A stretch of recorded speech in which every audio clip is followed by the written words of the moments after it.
On a cold December night in 1954, thousands of fans at Paris's Olympia Hall thought they were watching Lady Day's legendary performance. Under the golden stage lights, with a gardenia flower in her hair, that familiar broken voice was singing Strange Fruit. But the woman on stage that night wasn't Billie Holiday. The real Lady Day was 4,000 miles away in her small New York apartment, reading newspaper headlines about herself performing in Europe with absolute horror. This is how jazz history's greatest identity theft scandal began. Before we continue, don't forget to subscribe to our channel so you won't miss this incredible story. When the real Billie Holiday woke up that morning, her worst nightmare was just beginning. The photograph in the New York Herald Tribune shocked her to her core. A woman with a gardenia flower in her hair, wearing a black satin dress, was on stage in Paris, and the caption read, "Lady Day conquers Europe." Billie read the trembling newspaper in her hands over and over. This couldn't be possible. She hadn't performed anywhere that night. In fact, she had been watching television with Louis Mackay in their small apartment on Lenox Avenue. When she picked up the phone, her fingers were still trembling. The first person she called was her manager, Joe Glaser. "Joe, what does this mean? How could I have performed in Paris last night?" The bewilderment in Glaser's voice was genuine. He had also seen the newspapers and was experiencing the same shock. "Billie, this is impossible. You talked to me on the phone last night. You said you went to bed at 10. But the newspaper was there, the photograph was real, and the Paris critics had written about it as one of Billie's finest performances." As the hours passed, the situation got worse. A call came from the London Times. A reporter wanted to know the date of Billie's next concert in London. What London concert? When Billie said no London concert had ever been planned, the surprise in the reporter's voice revealed just how serious everything had become. This wasn't just a mistake. Someone, somewhere, was giving concerts using her name. But who was this mysterious woman? The first clues began coming a few days after the Paris concert. When Bruno Coquetrex, the owner of Olympia Hall, learned he was speaking with the real Billie Holiday, he was amazed. According to him, the woman who performed had given a flawless performance. Not just the songs, but Billie's stage movements, gestures, facial expressions, even her breathing patterns were perfectly imitated. According to Coquetrex, this woman was more Billie Holiday than Billie Holiday herself. There were stranger details. The fake Billie in Paris was telling Billie Holiday's childhood traumas, her experiences in Baltimore brothels, and her complicated relationship with her mother, as if she had lived them herself. During concert intermissions, while chatting with audience members, she shared Billie's most intimate memories, even knowing details that only close friends knew. How could this woman know so much? The third shock came from the fake Billie's repertoire. The list of songs she performed at the Paris concert was in real Billie's hands, and this list included brand new songs she hadn't recorded yet, songs she had only sung to Louis at home. A special version of Don't Worry About Me, personal touches added to Autumn in New York. This woman wasn't just imitating Billie Holiday, she was living her. In the following months, the situation became even more dire. The fake Billie Holiday had gone on a European tour, performing in London, Amsterdam, Berlin, and Rome. Every concert was sold out, and the critics' reviews were of a quality that would drive the real Billie crazy. A music critic for the London Telegraph had written, "Billie Holiday's performance on her European tour is much more impressive than her recent concerts in America. It's as if the Lady Day of old has returned." These reviews were doubly painful for the real Billie. On one hand, her identity was being stolen, and on the other hand, it was being said that the fake version was more successful than herself. For the real Lady Day, who was having difficulty performing concerts in America under FBI pressure, this situation was unbearable. It was particularly ironic that the fake Billie could perform strange fruit freely, without the fear of the concert. Organizers in Europe now continued to work with the fake one, instead of trying to communicate with the real Billie Holiday. Because this mysterious woman not only seemed more reliable, she also seemed less problematic. She had no FBI file, no known drug history, and most importantly, she carried no risk of canceling her concerts. By the spring of 1955, Billie Holiday couldn't stand it anymore. It wasn't just the financial losses. The theft of her artistic identity was deeply wounding her. Because of this fake Billie Holiday, even her real fans were confused. When some of them called the real Billie, they questioned the change in her voice, wondering why she spoke differently. Her anger toward Louis Mackay grew day by day. "This woman is stealing my life, Louis. Not just my songs, but my pain too," she had screamed one evening. Although Louis told her they should be patient and try to solve it through legal means, it was already too late for Billie. Her right to exist with her own identity was being taken away. The tragicomic aspect of the situation was that praise-filled letters were coming to the real Billie because of the fake Billie Holiday's performances. Fans in Europe were thanking her for her courage and strong voice in her new period. A letter from a French fan had wounded Billie the most. "Dear Lady Day, I can't describe the feelings I experienced when you sang Strange Fruit at your concert in Paris. It was as if you saw into the depths of our soul. After those dark days in America, your singing here freely is a beacon of hope for us." But the fake Billie Holiday would eventually make a mistake. In the fall of 1955, at a concert in Stockholm, a question from an audience member would trip her up. An audience member had asked about the story of a special song that Billie Holiday sang at Café Society in 19. This song was a version of Gloomy Sunday that Billie sang with her own lyrics, and it had only been sung that night, only at that club. The fake Billie experienced a momentary hesitation. She didn't know this detail. What happened that night at Café Society was known only by the real Billie Holiday and about 50 people who were there. The story the fake Billie tried to answer was completely different, and this inconsistency raised the first suspicions among the audience. This mistake actually gave an important clue about the fake Billie's identity. Although this woman knew a lot about Billie Holiday, she didn't know everything. She particularly had knowledge gaps about very specific moments from the mid-1940s. This suggested that she might have followed Billie's life up to a certain period. The real Billie Holiday had now decided to take action. At the beginning of 1956, her words to Louis Mackay showed her determination. "I'm going to find this woman and confront her. No one can steal my life like this." Although Joe Glasser said this plan was too risky, Billie wasn't listening anymore.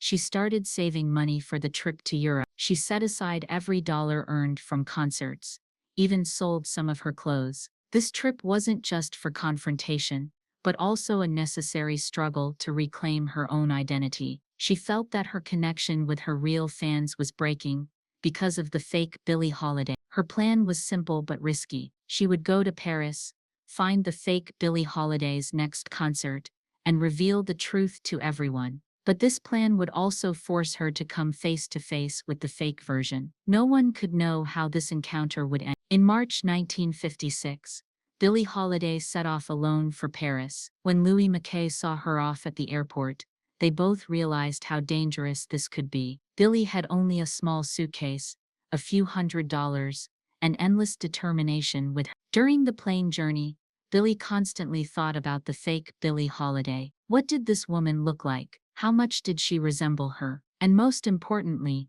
why was she doing this? Was it just for money, or was there a deeper obsession? When she landed at Paris Charles de Gaulle Airport, Billie's first stop was to find the hotel where the fake Billie was staying. According to the information she received, this mysterious woman was staying at a small hotel in the Montmartre district and only appeared on concert day. Other times, she was completely invisible. On her first night in Paris, Billie learned surprising details about the fake version. Pierre, the waiter working at the small bar in Montmartre, gave interesting information about this mysterious woman. The fake Billie spoke perfect American English, but sometimes let French pronunciation slip. This detail suggested that the woman was probably European. Even more interesting were the fake Billie's behavior. According to Pierre's account, this woman didn't drink or smoke like the real Billie Holiday. She would practice for hours in front of the mirror before going on stage, working on Billie's voice tones repeatedly. This wasn't natural talent, it was the result of years of work. The most surprising detail was that the fake Billie was a passionate fan of Billie Holiday. The walls of her hotel room were covered with photographs of the real Billie. She had every album, every newspaper clipping, every interview. This woman wasn't just imitating Billie Holiday, she loved her obsessively. The third night arrived. The fake Billie Holiday was going to perform at Le Chat Noir Club. The real Billie Holiday entered through the club's back door and began watching the stage from the darkness. For the first time, she was seeing the fake version live.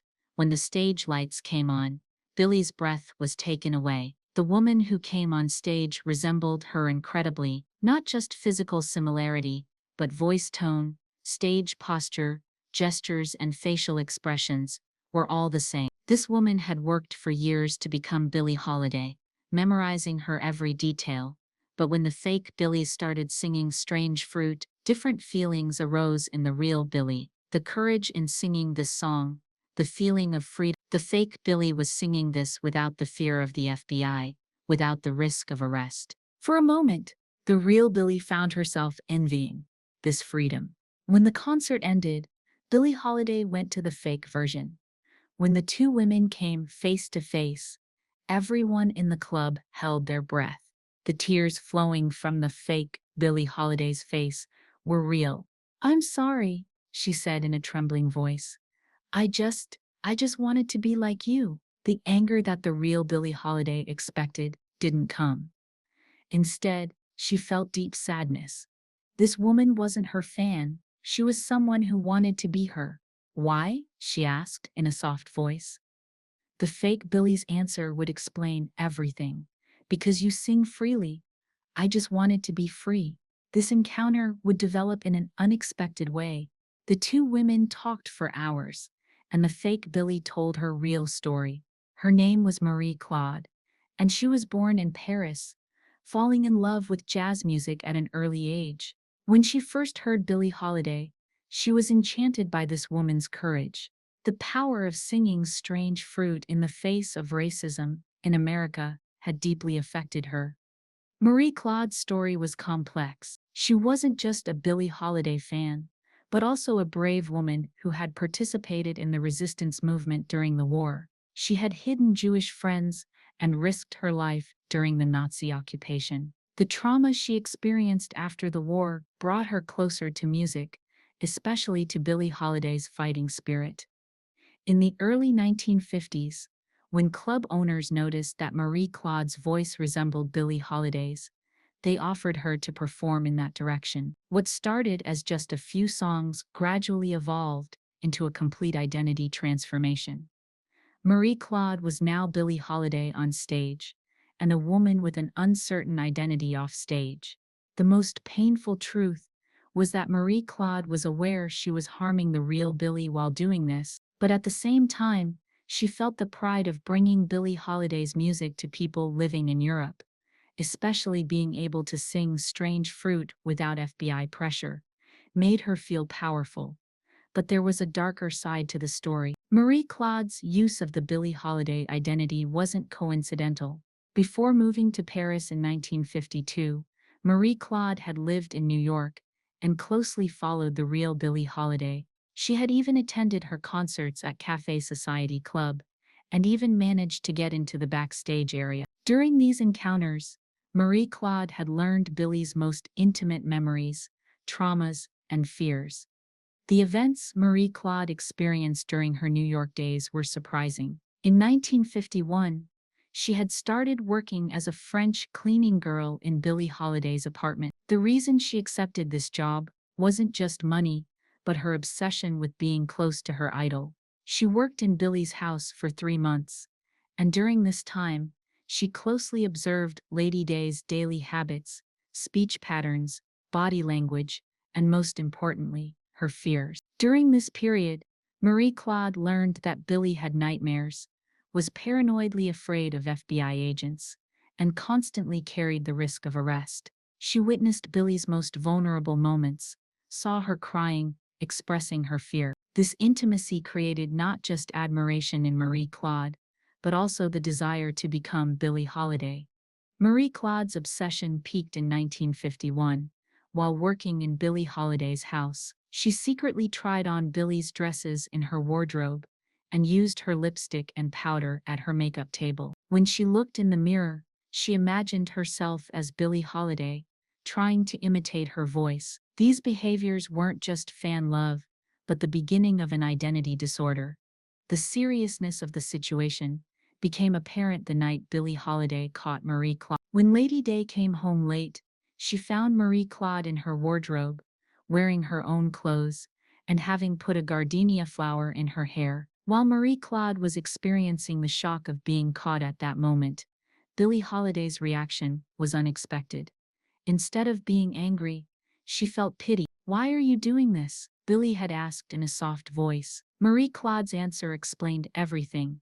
"Because you're strong, brave, I want to be like that too." This understanding laid the foundation for the strange bond between the two women. That night, Billie Holiday told Marie Claude about her own traumas for hours, explaining how her appearing strong was actually a mask.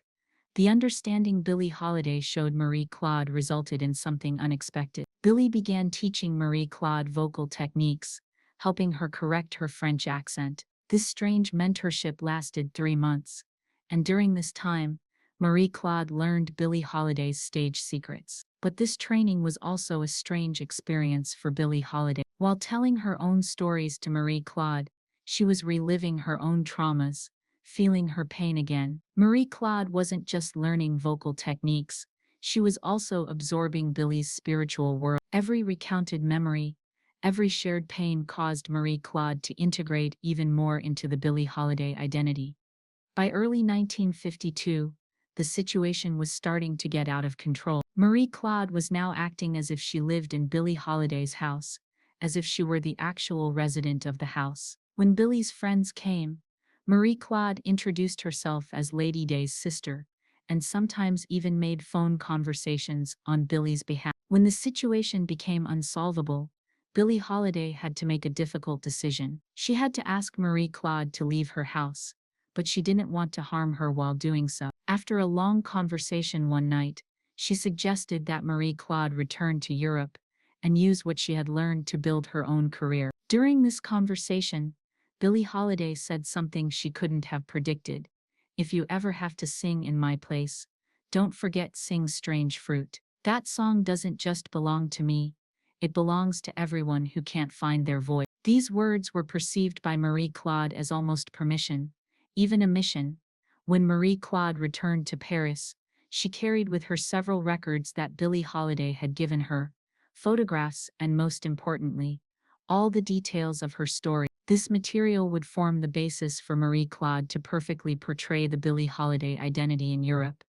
After returning to Paris, Marie Claude put her plan into action. At first, she started singing in small clubs under her own name, but when the similarity in her voice tone was noticed, club owners suggested she sing Billie Holiday songs. When Marie Claude accepted this offer, she actually took the first step in her identity transformation. The first Billie Holiday performance took place in 1953, at a small club in Montmartre. When the crowd heard Marie Claude's voice, they were enchanted. Not just the vocal similarity, but Billie's stage energy, movement style, and even the details in her between-concert narratives were the same. Marie Claude was giving a perfect Billie Holiday performance, using everything she had learned in New York.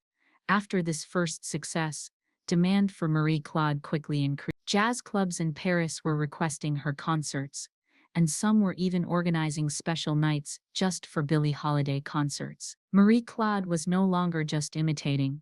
She had completely adopted the Billie Holiday identity and started living with this identity. By 1954, Marie Claude had experienced a serious identity shift. Even off stage, she introduced herself as Billie Holiday, seemingly almost forgetting her real identity. She had arranged her hotel room like the real Billie Holiday's apartment in New York. She smoked the same brand of cigarettes, used the same perfume, and even dressed the same way. During this period, Marie Claude's psychological state had become complex. She began to feel as if she had experienced the real Billie Holiday's traumas herself. Baltimore childhood memories, her mother's experiences in brothels, FBI pressure. Marie Claude told these as if she had lived them herself and carried the weight of these traumas. The strangest aspect of the situation was that Marie Claude was giving better Billie Holiday performances than Billie Holiday herself, since she didn't experience FBI fear, arrest risk,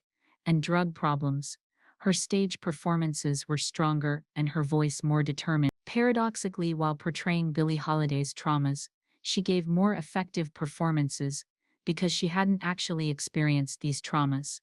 When the real Billie Holiday learned about the identity theft in 1955, it was both a source of fear and relief for Marie Claude. Fear because of the panic of being caught, relief because she wouldn't have to live with this heavy identity anymore. Trying to be Billie Holiday for years, trying to carry her pain had worn Marie Claude out spiritually. In the months before the Paris encounter, Marie Claude was experiencing serious identity crisis. She went on stage as Billie Holiday, but didn't know who she was off stage. The Marie Claude identity had been left behind, and the Billie Holiday identity wasn't completely herself. This identity uncertainty deeply disturbed her. When she met the real Billie Holiday, the first feeling Marie Claude experienced wasn't shame, but relief. She wouldn't have to play this heavy role anymore, and could return to her own identity. But at the same time, completely abandoning the Billie Holiday identity she had carried for years wouldn't be easy either. The conversation that took place between the two Billie Holidays in Paris that night ended with a result no one expected. Instead of being angry with Marie Claude, the real Lady Day felt sorry for her. This woman was also someone like her, who sought freedom and found strength in music. The FBI's pressure on the real Billie allowed Marie Claude to experience this freedom. But the solution was simple. Marie Claude would stop using the Billie Holiday identity and continue performing under her own name. The real Billie Holiday would support her, and they would even give concerts together. This collaboration wouldn't just end the identity theft, it would also lead to the birth of an unexpected friendship between two strong women. This decision surprised the music world in Paris. When the two women took the stage together, the voices of the real Billie Holiday and Marie Claude created a unique harmony. It was as if they had been singing together for years. After 1956, Marie Claude continued performing under her own identity, but Billie Holiday's influence never faded. The friendship between the two women lasted until Lady Day's death. Billie Holiday regularly wrote letters to Marie Claude following the developments in her career. During these correspondences, a deep understanding developed between the two women. Billie Holiday understood that Marie Claude's imitation of her actually stemmed from excessive love for her. Marie Claude, meanwhile, better understood how brave and strong the real Billie Holiday was. Billie Holiday's death in 1959 deeply shook Marie Claude. She wasn't just losing an idol, she was also losing a part of her identity. Marie Claude, who went to New York to attend Billie's funeral, met the real Billie Holiday's friends there, and better understood how difficult her real life had been. After the funeral, Marie Claude made an important decision. To keep Billie Holiday's memory alive, she would give special concerts once a year. But in these concerts, she wouldn't introduce herself as Billie Holiday. She would just sing her songs and tell her story. In these concerts, Marie Claude focused on passing on Billie Holiday's struggle and legacy to younger generations. From the 1960s onward, Marie Claude's special concerts became events eagerly awaited by jazz lovers in Europe. Before each concert, Marie Claude would take the stage and say, "Tonight I will sing Billie Holiday's songs for you. I am not Billie Holiday, just Marie Claude, who keeps her legacy alive." Marie Claude continued these concerts until In her last interview in 1995, she said, "While trying to be Billie Holiday, I lost myself, but after finding her, I also found my real identity." She wasn't just a singer, she was a symbol of the freedom struggle. I'm proud to be part of this struggle too. Today, Marie Claude's recordings can still be found in France, and everyone who listens can understand why they thought she was the real Billie Holiday. But the most important legacy is the friendship established between two women and the proof of how music transcends identity barriers. Billie Holiday's voice doesn't belong only to her, but to all women who draw strength from her struggle. This story also shows the power of music and the deep bonds between artists. This event, which began as identity theft, eventually transformed into the friendship of two strong women and the passing of musical legacy to generations. The story of Marie Claude and Billie Holiday is proof of how love and respect can triumph despite the strangest beginnings.